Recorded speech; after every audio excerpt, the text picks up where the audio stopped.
Okay, so today you just finished the quiz. I'll be coming around after we do lecture to get your score on your quiz. During lecture today, we're going to talk about how do you write elements in an equation, how do you write diatomics in an equation, how to write and balance and identify an equation, and then predict precipitates, or predict the solids. So like when I did the demo last time with the two clear liquids and I put them together and you got the canary yellow, that was a precipitate, or solid. You're going to upload your daily work, which is basically going to be the lecture as long as you keep with me in the lecture. By the time we're done with the lecture, you can take pictures of it, submit it, you're done. Okay? The bulk part of the lab, or bulk part of the time today is going to be doing the pre-lab for the lab next time. So you need to make sure that you stay up with me. Okay, so let's go ahead and go forward. So what do you do when it's just an element? Now this is important. When it's just an element, they say like copper, like zinc, they're adding it to it. You just write the element. Okay, just write the symbol. Unless it's a diatomic or a polyatomic, which we'll talk about here in just a second. So what is a diatomic? It is hydrogen, nitrogen, oxygen, fluorine, chlorine, bromine, iodine. These are basically our twins of the periodic table. They hang together. They're like Siamese twins. You can look at where they add on the periodic table. They're NOFClBri, that upside down L, and hydrogen. Or I had a guy that I taught with, and he says, no, it's Braunhifkel. It's my Russian girlfriend. So however you want to remember it, this is how he remembered it, Braunhifkel, his Russian girlfriend. So however you want to remember it, these, when they're by themselves as an element, now this is really important. They have to be by themselves as an element, not in a compound. Okay, this is where everybody gets screwed up. Don't do it in a compound. In a compound, chlorine would have a -1, and I would balance it with whatever the positive was. Iodine would have a -1. Oxygen would have a -2. Nitrogen would have a -3. But if they're by themselves and it says hydrogen gas, I write H2. Or if it says iodine crystals, then I write I2 with a solid. Okay? We also have two others that we're going to worry about that like to hang in multiples when they're by themselves. The first one is phosphorus. It hangs in 4, so quadruplet. And sulfur hangs in 8, so we have an octet. I've got the twins up here. I haven't got the octet and the quad up there yet, but I will be getting them up. They're down at being copied, so these will be bigger. You'll be able to see them a little better. But you do need to remember, anytime you see that, and I sort of gave you the colors that they are seen in. Oxygen is used as red when we're doing models, but it actually went down to the gas place, I can't think of what it's called, just off the freeway heading to Salt Lake on the east. And they collect oxygen and do liquid oxygen stuff. And we were able to take a really strong magnet and pull oxygen out with a really strong magnet. And it's actually a light blue color. It's pretty cool. Looks like almost a baby blue. All right, so we're going to refresh your brain on how to put things together. Okay, so first thing you want to do when you have an equation that's given to you in words is break it down into the baby steps that we've learned up to this point. So what charge would aluminum take? What is aluminum? What's the symbol? Al. Okay. Come on. Guess we're writing it this way. Okay, Al. What's the charge? It's part of the slide. 3+. Okay, good. Okay, hydroxide. What is hydroxide? This is one of the ones that I had you star on the back of your periodic table because it's one of the ones. It is. It's OH. What charge? -1. Okay, so I'm going to stop right there because then it says plus. So I know these two have got to go together and balance each other, right? So how many aluminums with how many hydroxides do I need to make a compound? 3 what? Hydroxide. Since it's a group, I'm going to put it in parentheses. I'm going to put that 3 on the outside. Then we have plus, right? And the next thing is sodium nitrate. So sodium is what? Na with a plus, right? It's in the first column on the left. And we have nitrate. That 8 means it's going to be on the back of my periodic table. What is nitrate? NO3, what charge? -1. So we have a +1, -1. I just smash them together, right? Now, the nice thing is, yields is the arrow. So I already have all of my ions that I need for the other side. Okay? So for the other side, I'm putting aluminum with nitrate. Okay? So how many aluminums or nitrates do I need to balance that out to make it 0? So I've got a 3 and I've got a -1. I need 3 -1s, right, to add to a +3 to add it to 0. So I need 1 aluminum and I need 3 nitrates. So I put nitrate in parentheses and then I put a 3 on the outside. And then it says plus again, and I'm going to take sodium and hydroxide, the two that are left, and put them together. I always write the positive first, so sodium's going to go first, and it's a +1, -1, already adds to 0, so I'm just going to smash them together. NaNO3. What type of reaction is this? Good, double displacement. Couple, couple, new couple, new couple. Or new compound, compound, new compound, new compound. Yes? Wouldn't it be OH, not NO? Thank you. NO3. I saw hands going up and I knew I had something wrong. Thanks for keeping me on my toes. Okay, is it balanced?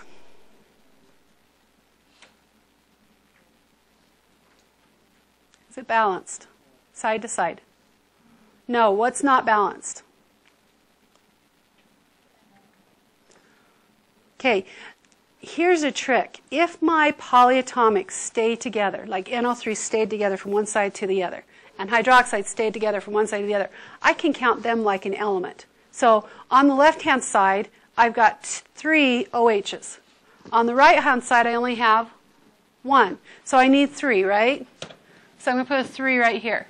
Well, that gives me 3 sodiums, so I'm going to need to have 3 sodiums, right? Okay, well, my aluminum was 1 and 1. Now I have 3 nitrates, and I have 3 nitrates, and I'm done. So that's a shortcut. But it only works if my polyatomics hang together. They're the same on both sides. Okay? All right, so pretty basic, double displacement, right? Okay, so we should be able to identify. Going to the next one. The only problem here is I have to erase each time. My board's being really ornery. Okay, now, this one says iron metal. What's iron? Fe. Why would they tell me iron metal? I'm actually going to move that down a little bit. Because that's a solid, right? Metals are solid. So they're telling me that they have a solid. It's not in solution, it's iron as metal.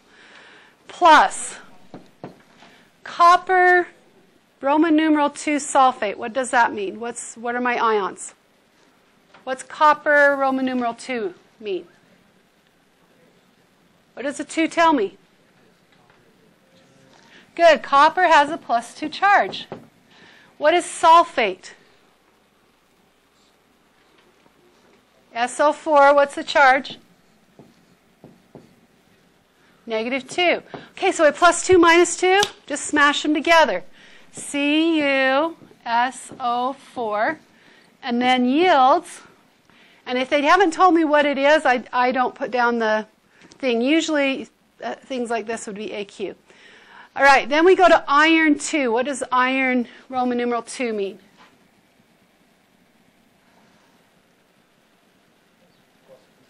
Right, remember that tells me the charge on this. So Fe2+, and it says it's going to go with sulfate. I've already written the sulfate, right? So +2 -2, just smash them together. FeSO4 plus copper metal. What am I going to write for copper metal?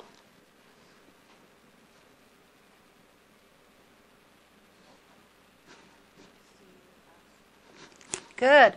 Cu, and then in parentheses an S, meaning it's a solid. What type of reaction do I have here? Say it loud. Single displacement, good. Is it balanced? It is. I have one of everything except oxygen. I have 4 of oxygens on both sides. Okay? So it's nice when the positives have the same charge. That means it's probably going to be balanced. Okay, so next one. Potassium is what? Okay, what charge? +1. Bromide, what's that? Bromine. And symbol for bromine is? And what charge is bromine? -1. Okay, so +1, -1, smash them together. KBr. Yields, oh, there's my arrow already. Okay. Potassium metal, how am I going to write it? K with S in parentheses, good. Plus bromine gas, how am I going to write that? Br2, I'm glad you said that, and it is a gas, so I put a G. Okay, remember Braun-Hifkel. Remember Braun-Hifkel. If an element's by itself and it's part of Braun-Hifkel, I've got to put it as a 2 or a 4 or a 8, depending on if it's P or S. Okay, is it balanced? What do I need to do to balance it? So I need a 2 here and 2 in front of the K. Good. What type is this? Good. Decomposition because it's falling apart, right? Okay. All right. So what we're going to do now is I want you to turn to the back of your green, green paper. The back, the very front. I'm going to put this as current slide because we don't need to write on this. I'm going to have you watch this. As you watch this, I want you to take the notes. It's not very long, but she does go pretty fast. It gives you a mnemonic to help you remember what things are soluble and what things are not. If you need more room, you can use the front of your green sheet. Make sure your name's on it because you're going to turn in what we just did and this green sheet as today's daily work. Okay? To get your points. All right, here we go. And I know her voice is a little Hi everyone, odd. in this video I'm going to teach you how to learn your solubility rules really easily, and my name's Shilpa. So the way I remember solubility rules is to think of someone sagging his or her pants. Please never sag your pants. Nobody appreciates it, and we'd much rather not see you like that. But anyways, this mnemonic does come in handy, and this image does come in handy when you need to learn solubility in chemistry. So the way to remember all the molecules or substances that are always soluble, you think of NAGSAG. Always soluble elements. NAGSAG, molecules. So the way to remember NAGSAG is to remember that whenever you sag your pants, somebody's going to nag you. So the N in NAGSAG stands for nitrates, NO3-, the A for acetates, C2H3O2-, and G for group 1, the group 1 metals such as lithium and sodium, and many more. S is for sulfates, which is SO4 - 2. A is for ammonium, NH4+. And lastly, of all the soluble ones, group 17 nonmetals, such as fluorine, chlorine, bromine, iodine, and more. Even though I told you that these elements and molecules are always soluble, I lied, because there are 2 specific groups that are exceptions. Now, the very first group I like to call PMS, and it's very easy to remember, just 3 letters. And the P stands for Pb+2, which is lead. The M stands for mercury, diatomic mercury, Hg2+2. The S for silver, Ag+. And the second exception, or before I go on to the second exception, I'm just going to make things easier for you and put a nice magenta asterisk next to PMS, and then put a magenta asterisk next to the sulfates and group 17 nonmetals, because PMS is never soluble with the sulfates or the group 17 nonmetals. Now let's move on to the second and final exception. This exception is called castorware. Castorware. And castorware, the reason it's given that name is because it's calcium, strontium, and barium, all from the alkaline earth metal group. And castorware is never soluble with sulfates. So you see that beautiful neon green asterisk next to castorware. Well, we're also going to put one next to the sulfates because it's never soluble with the sulfates. And I suppose since now we know 2 exceptions to NAGSAG, NAGSAG's not always soluble, but it's almost always soluble. Good luck. Whoa, sorry, I tried to stop it soon enough. Hi everyone, in this video, good luck with your solubility. Hi everyone, in this it's almost Did everybody always get soluble. it? Okay, there you go. I finally stopped it. Back and forth and back and forth. Sorry about that. Usually faster. Give you a minute to get it done.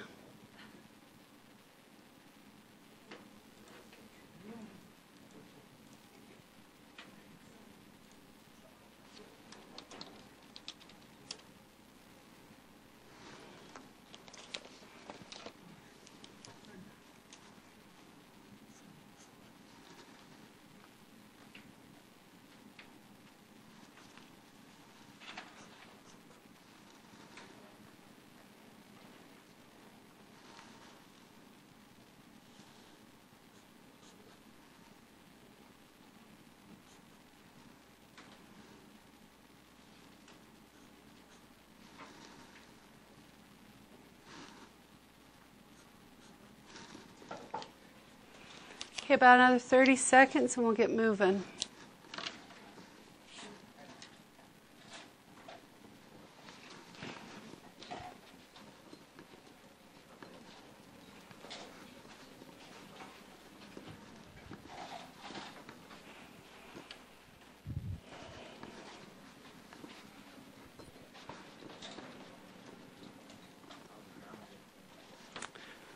Okay.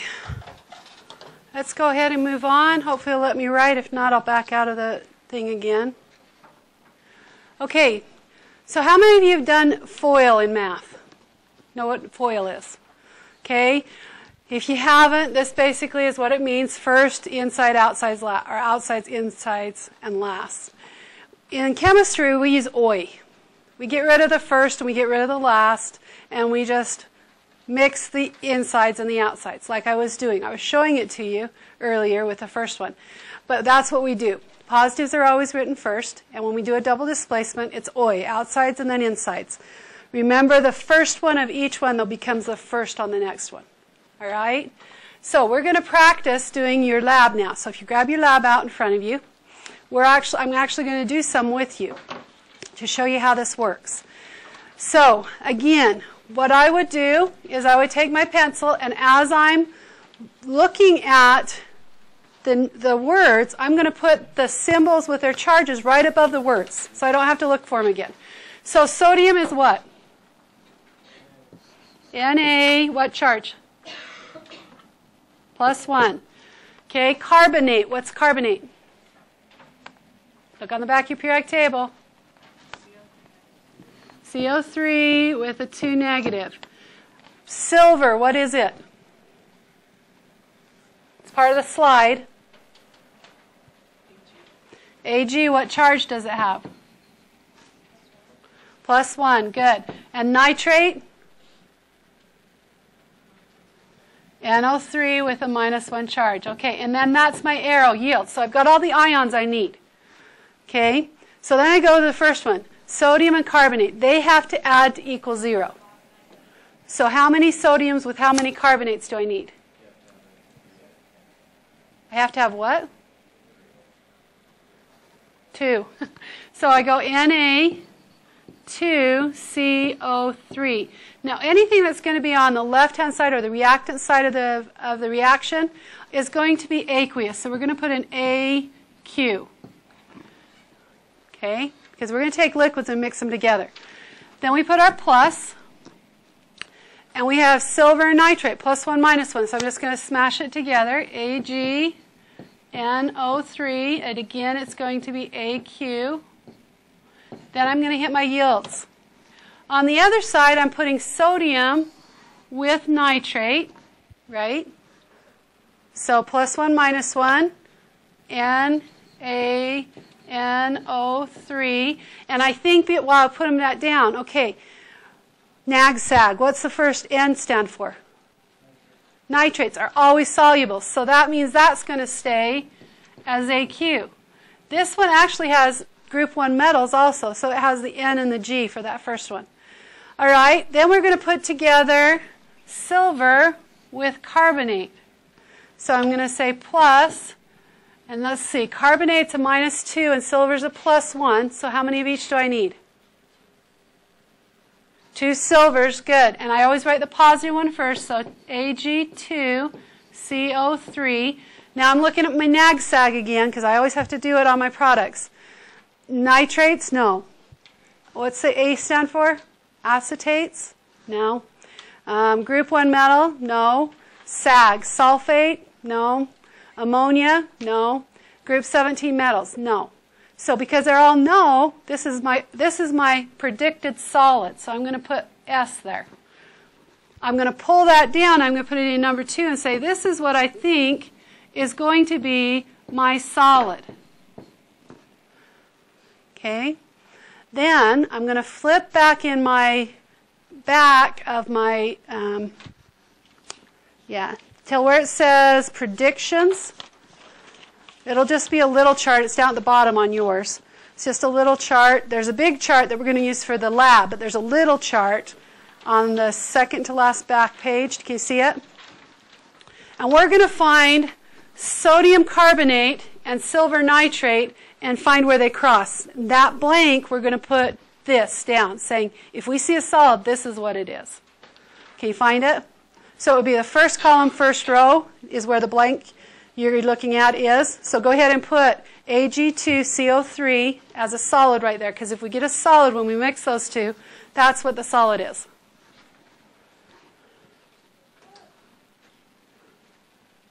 So where it says predictions, there's a little teeny table. It's the first column, first row, what we're filling in, Ag2CO3. When we're mixing sodium and nitrate. So we're going to be mixing 3 main chemicals with all these chemicals on the side. We're either mixing it with silver, we're mixing it with lead, or we're mixing it with calcium chloride. Okay, so we're going to see which ones fall out. All right, so let's go to F, find F. So it's not the same one, it's not the next one in the row. Find F. So it's sodium carbonate plus lead 2 nitrate yields sodium. You found it? Okay. So let's again identify our elements. This one we've done on the other side. We did that with the first one. So sodium was Na plus, carbonate was CO3, 2 minus. Now we hit something new. Lead 2. What does that mean? Charges 2. What is lead? Pb. Good. So Pb 2 plus. Nitrate, what's that? NO3 minus 1. Yeah, some of you guys are getting these down because we've used it a lot. And there's my arrow, so I don't need to go any farther. Okay, sodium and carbonate going together. We figured that out for the last one. What was it? How many sodiums do I need?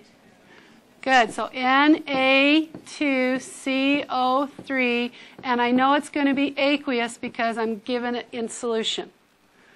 Plus, lead's got to balance out nitrate. So how many of each do I need? 2 what? 2 nitrates. So because it's a group, I put it in parentheses and put the 2 on the outside. This is also going to be AQ, and I'm going to put an arrow. Now, I don't put elements in parentheses if I need more than 2 of them, right? Just groups. All right, on the other side, I'm now taking sodium and I'm mixing it with nitrate, my OI, outsides, insides, right? So I'm going to put sodium and nitrate together, plus 1, minus 1, just smash them, NaNO3. Well, we did that on the first one. That's nitrates and that's group 1 metals, right? Or group 1 metals. So this one's going to be AQ.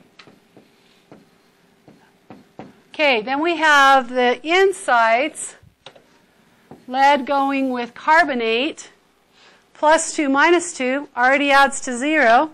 So I just plug them together, PbCO3, and I go, okay, nitrates, no. Acetates, no. Group 1 metals, no. Sulfates, no. Ammonia, no. And the last one was group 17 metals, no. So because this is no to all of them, I put solid. And that's going to be what I put right here, PbCO3 as my solid. And then I'm going to look at that grid again. Since it's with lead nitrate this time, I'm looking for the column lead nitrate and the row that has sodium carbonate on it and where they intersect. It should be the first row, second column, right? So we're going to write in there PbCO3.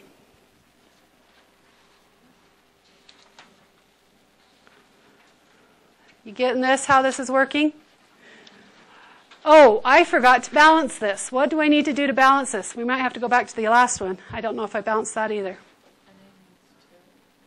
Na needs 2. So I'm going to put a 2 right here. And that's the only thing I need to do with that one, right? Let's go back and see if we balance the other one. We didn't. Okay, what do I need to do to balance this one? Because I need to balance them too.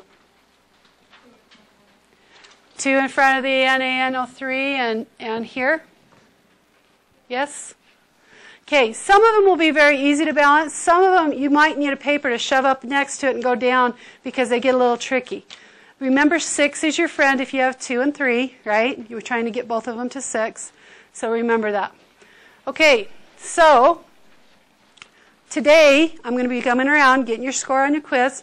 Today you need to finish writing all the equations in this lab, get a stamp of approval so you're ready for next time for the lab. Okay, make sure to upload your daily work 5.3. iPads are on top of the computers if you need them. Get it up and we're going. Questions? All right, I'll be around just a minute.